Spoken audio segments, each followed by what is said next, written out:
Chapter 17. Hunter looked Pat over offensively, taking note of him for the first time. "Plumb full of information, aren't you?" he growled, but his eyes narrowed in the boldly handsome face as the content of Pat's words got home to him. "So according to you, Denton's the guilty party," he thrust on without waiting for an answer. "As you mentioned, I know chess, and I don't happen to know you. Any special reason why I should believe you first?" Pat ignored the flick of sarcasm in his tone. "Think it over," he invited quietly. "Common sense should supply the answer, Hunter. Ever hear the one about rats deserting a sinking ship?" It was all Hunter could do to master his anger, and it attested to his recognition of the bitter truth of this thrust. He was giving Stevens his full attention now. "I can't seem to place you, stranger," he ground out in a surly manner. "Just what are you doing here anyhow?" "That's a fair question. I'm inquiring into the circumstances of Bart Follonsbees' sudden failure." Bart gave it to him straight from the shoulder. "Don't tell me I'm knocking on the wrong door either."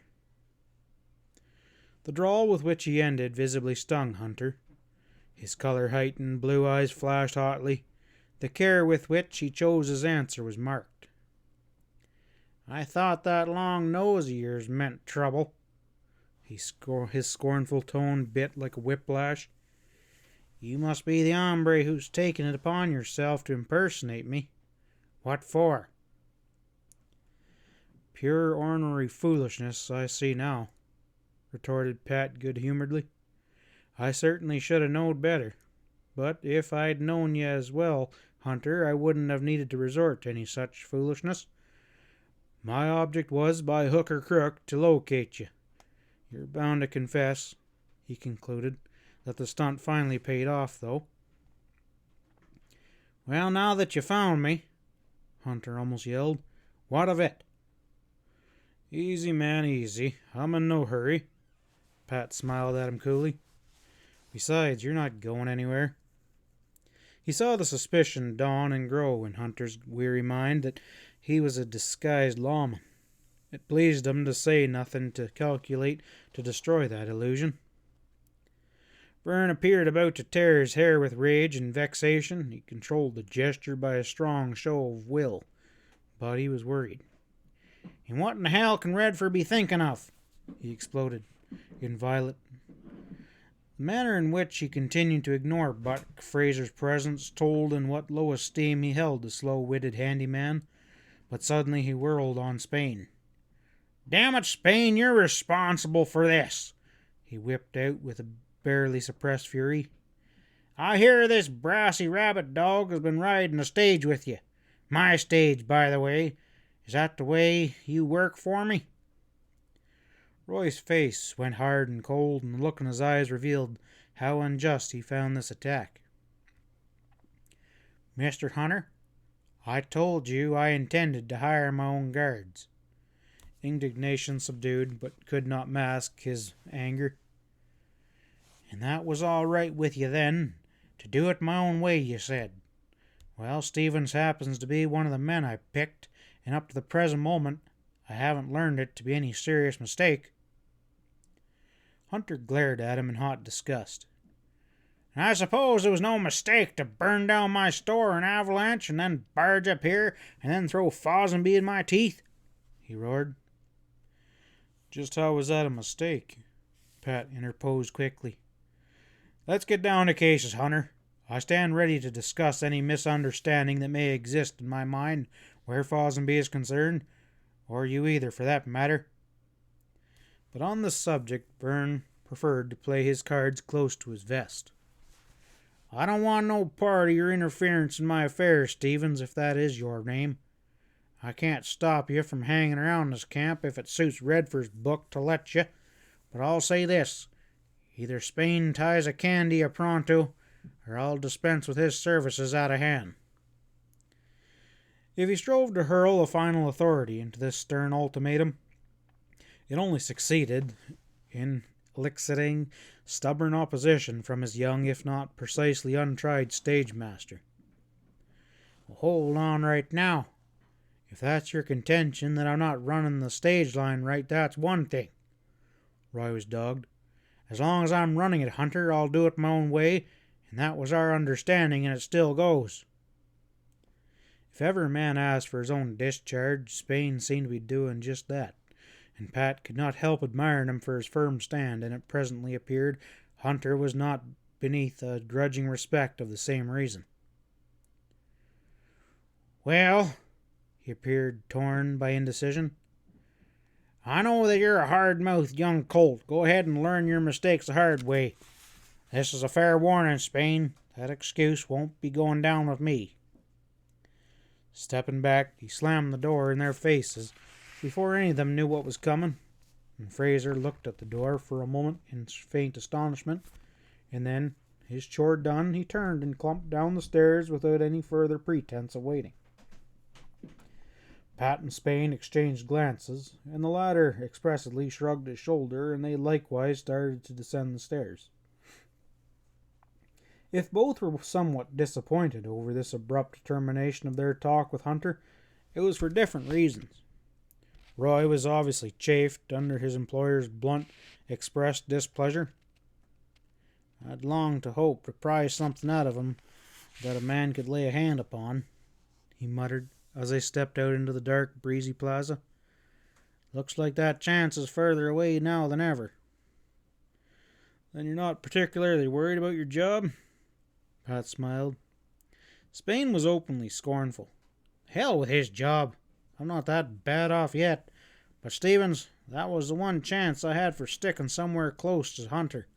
Even working for him, I didn't know where he was half the time. I had to trail you and Buck here tonight, on the off chance. And even so, I never even got to speak my piece as I wanted to. Hunter broke his neck bluffing you into ditching me. Pat nodded. I hope you didn't bite.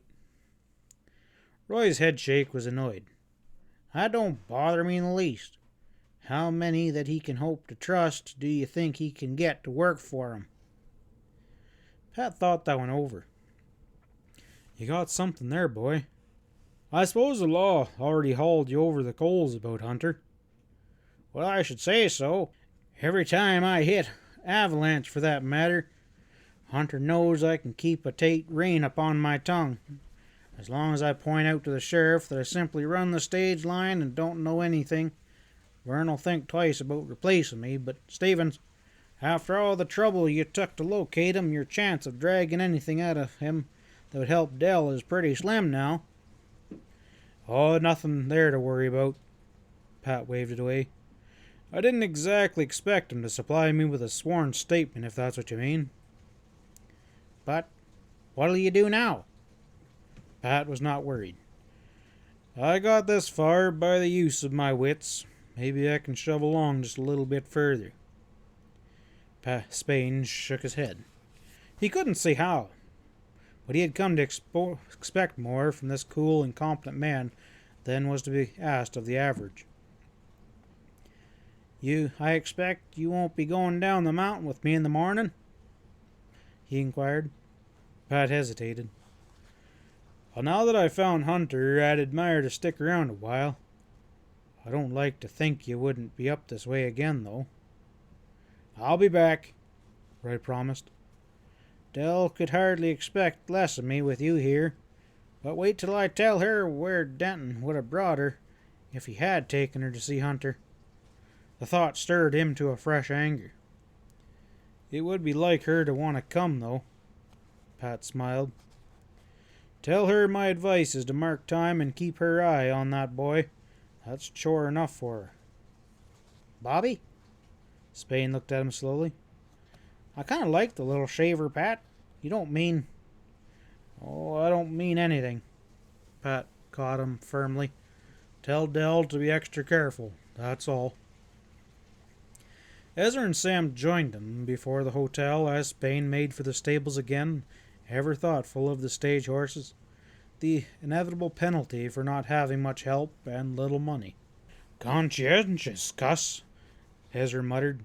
watching the young man out of sight. Pat nodded. Maybe it would interest you to know that he's got Della's best interest at heart, same as ours. Not to mention his own, eh? Ezra grinned, taking his full meaning at once. Pat laughed. Funny thing is, he's got her coming his way, and he's afraid to believe it himself. His glance covered the two partners quizzingly. Well, how does big medicine strike you? Just another tough camp, but if Hunter's here, Sam shrugged, we ain't seen him yet.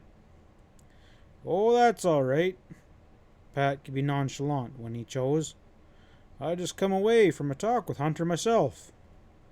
They glared at him, suspicious in a flash. Liar! Ezra growled. Even Sam looked a little hurt by Pat's breach of manners. The latter soon disillusioned them, briefly recounting his surprise visit with Hunter and its meager result. They talked it over at some length. Don't look like you'll get anything out of Hunter that Dell can use.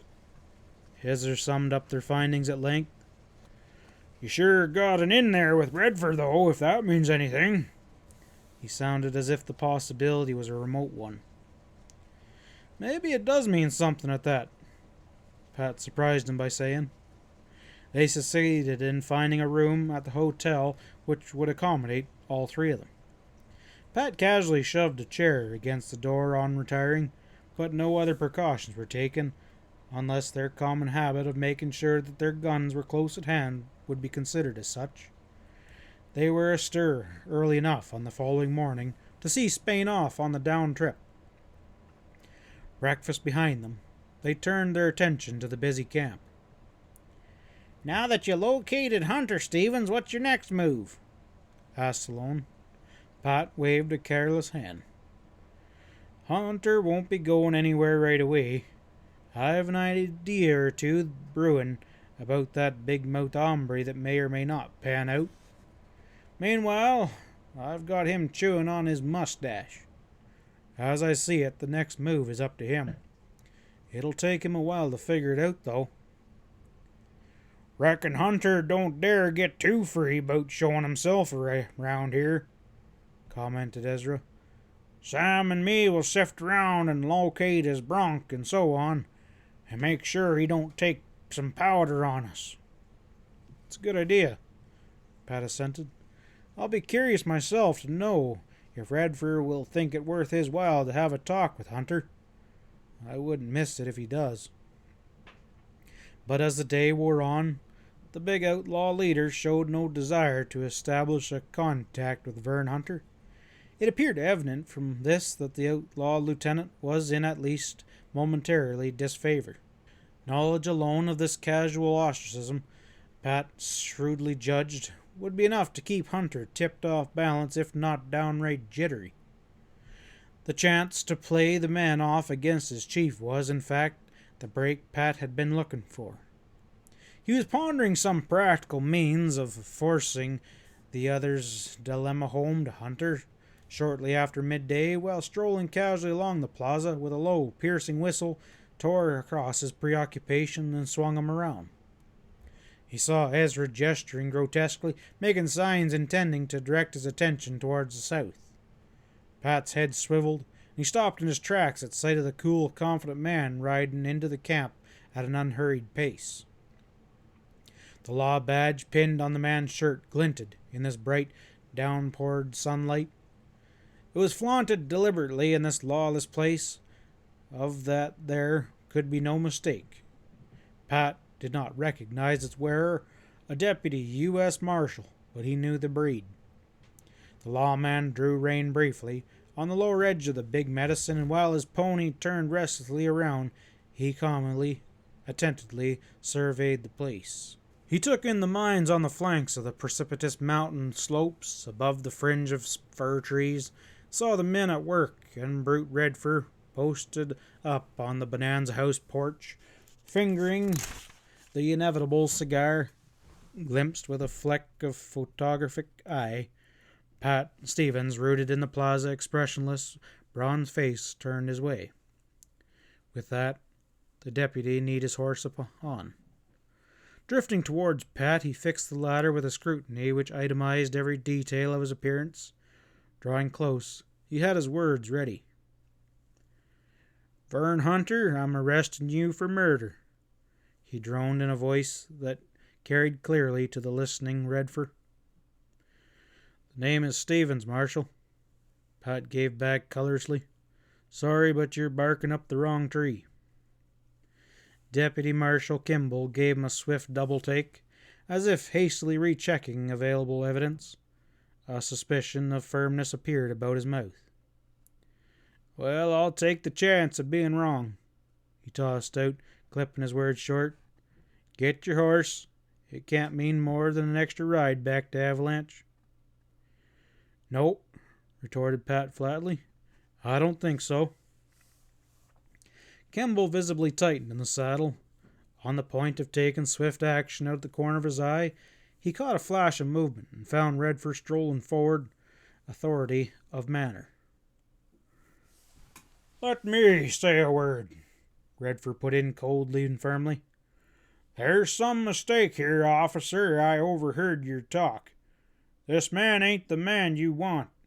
To my personal knowledge, Stevens ain't killed anybody. That ought to settle it." The deputy marshal surveyed him with an inscrutable calm. "You're Redford, aren't you?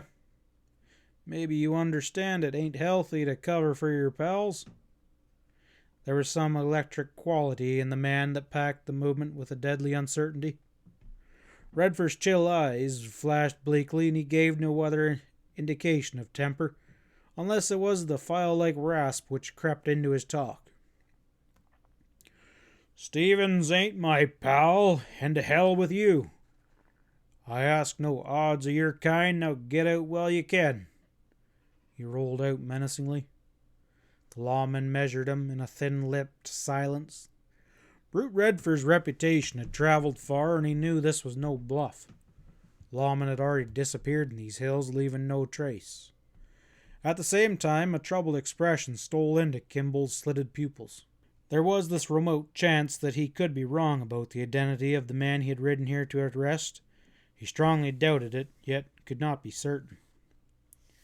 Weighing the precarious balance in an instant's flashing thought, the deputy decided against any further mistake. With a final, knife-like glance at Pat, he lifted his reins and, without further useless speech, turned his mount to jog off in the direction from which he had come. Pat could not help smiling privately at his baffling courage.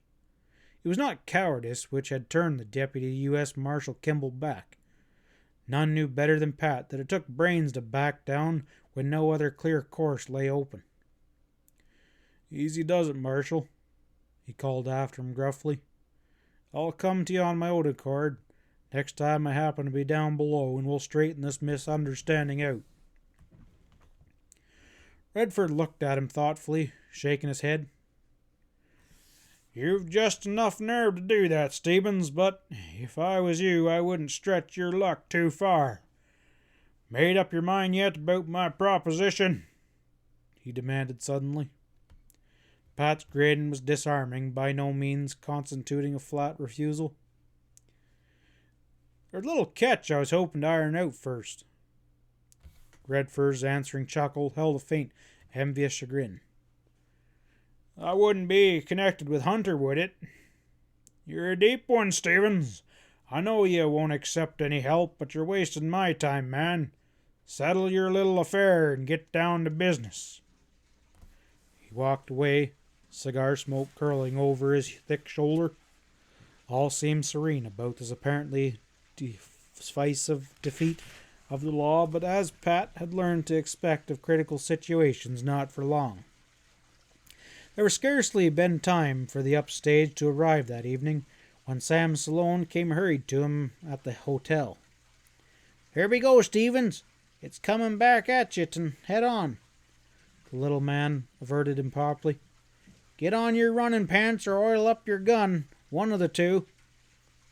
Pat lowered the week-old newspaper he was using as an excuse for an uninterrupted thought. "What now?" he grunted. "It's Danton," informed Sam. He's come up on the stage and we're watching him make straight for Hunter's hideout. And they're together now." He waited breathlessly for an expected result. "This is it, Pat. It won't take Denton long to needle Hunter into some hostile move, and then it'll be up to us to meet it." End of chapter 17.